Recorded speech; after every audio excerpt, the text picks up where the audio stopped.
ఆవిష్కరించుకున్నాం. ఇవాళ ఈ తెలంగాణ వచ్చిందంటే మన కేసీఆర్ వల్ల వచ్చింది.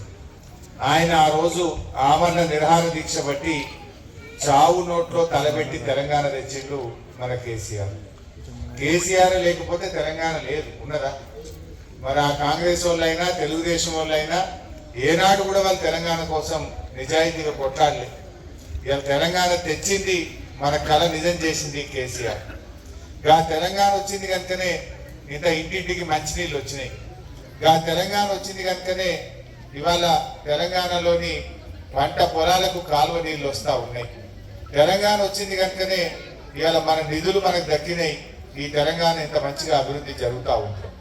ఒకప్పటి తెలంగాణ అంటే మనందరం కూడా పని దొరకక వలసపోయే పరిస్థితి, బతకబోయే పరిస్థితి. కానీ కేసీఆర్ తెలంగాణ తెచ్చిన ఈ 10 ఏళ్లలో తెలంగాణకు ఒక మంచి రూపం తెచ్చింది. ఇవాళ బాయిల కాడ బోర్ల కాడ మంచిగా కడుపు నిండా కరెంట్ ఇచ్చింది కేసీఆర్ కాదా?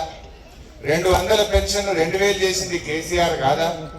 ఇంటింటికి మంచినీళ్ళు ఇచ్చి అక్క చెల్లెల కష్టాలు తీర్చింది మన కేసీఆర్ కాదా?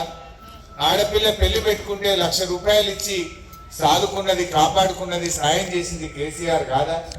సర్కారు దవాఖానాలను మంచిగా చేసి అటు తూప్రాన్లో కానీ ఇటు గజ్వేల్లో కానీ ఆసుపత్రిని బాగు చేసి పేదలకు మంచి వైద్యం అందించింది మన కేసీఆర్. ఇవాళ ఎన్నో కార్యక్రమాలు జరిగినాయి.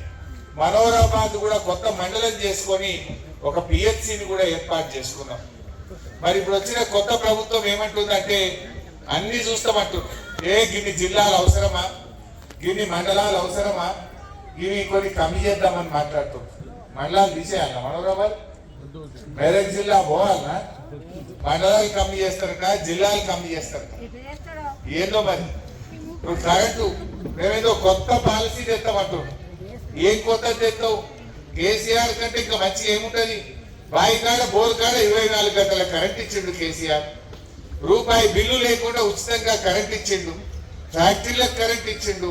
మోటార్లు గాల్తలేవు మున్పటి లెక్క, ట్రాన్స్ఫార్మర్లు గాల్తలేవు. మరి కొత్త తెస్తా అంటే ఇది మళ్ళీ పాత కాంగ్రెస్ లెక్క తెస్తావా ఏంటి?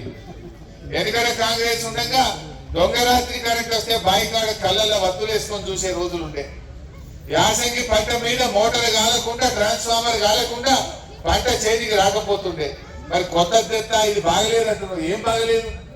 మళ్ళీ నీ పాత కథ గిట్ట వెంటవాయిందని భయపెడుతుంది ఇవాళ జనం.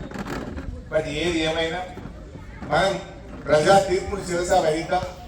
ప్రజలు మరి వాళ్ళకు అవకాశం ఇచ్చారు, వాళ్ళు బాగా చేయాలని అనుకుందాం. చాలా మాటలు ఇచ్చింది కదా హామీలు, అవన్నీ చేయాలని కోరుకుందాం. చేస్తే మంచిది, చేయకపోతే మళ్ళీ అదే ప్రజలు మళ్ళీ మా కేసీఆర్ సార్ కావాలని మన కేసీఆర్ దిక్కే చూస్తారు.